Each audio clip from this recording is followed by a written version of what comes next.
Welcome to Penrose Learning, where we make understanding easy.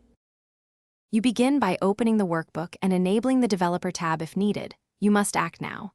Click Record Macro, give it a short, descriptive name, and assign a shortcut only if you'll reuse it. Once chosen, pick the macro location, this workbook to keep it local, personal. XLSB to make it available across files. Make sure to add a helpful description.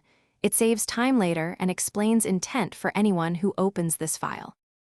While recording, perform each action deliberately. Select cells, enter formulas, format ranges, and save each click because the macro captures them in order. Decide between absolute or relative references before making selections.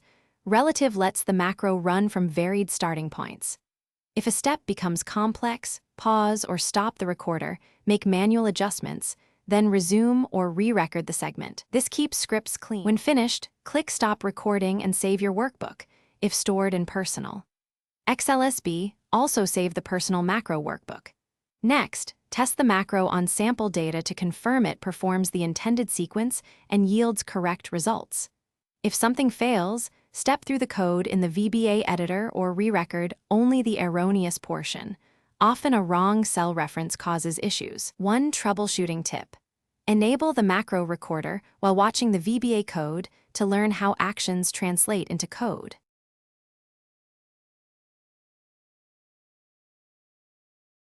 Thanks for watching. If this was helpful, leave a like and consider subscribing. See you next time.